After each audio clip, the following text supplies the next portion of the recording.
Какво друго? Ами, пашум. И друго?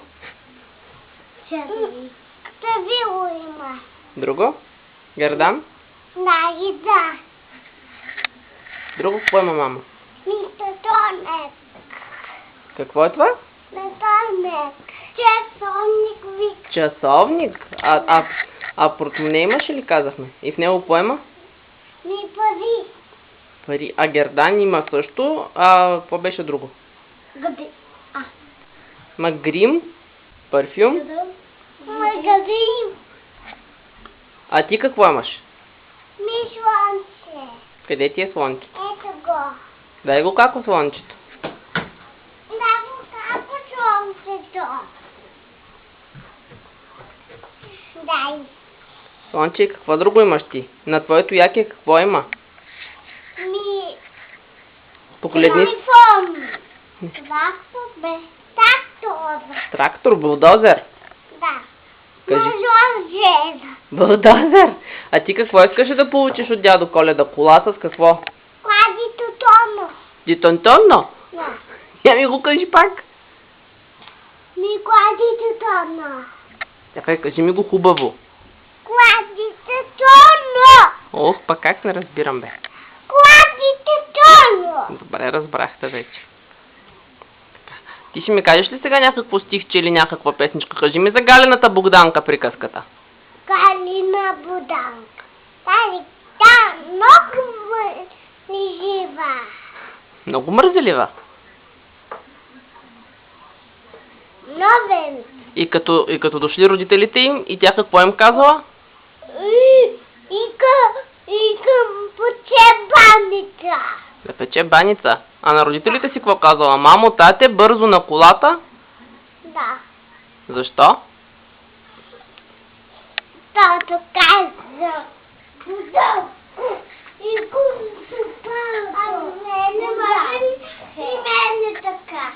Айде, качи си ми разказвай приказка, айде. Мога да разказвам за червената шапка. Добре, разказвай.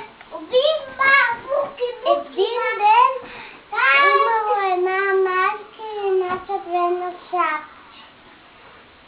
Майка й каза, няма да вървиш по на вълка пътечката, защото си непознати, няма да говориш.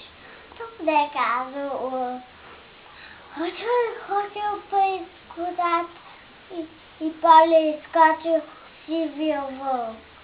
Къде живее бабът на край на гората.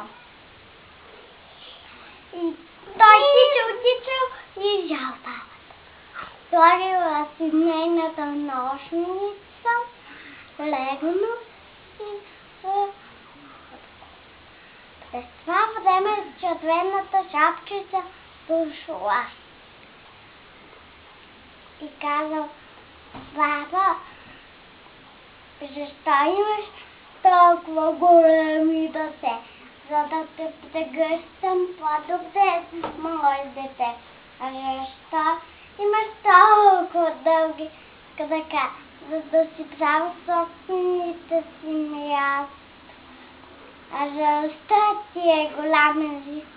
За да правя собствените си места. За какво? Защо е бил голям езика?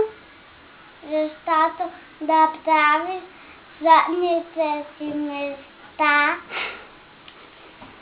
Така. И очите? А очите защо са ти толкова големи? За да те видям по-добре, баб. А защо ти е голяма устата? За да те изям и жал. През това време дошъл един ловец. Разпорил му корема, сложил му камъни и го хвърлили. И така изяли совеца и бабата и червената питка. И това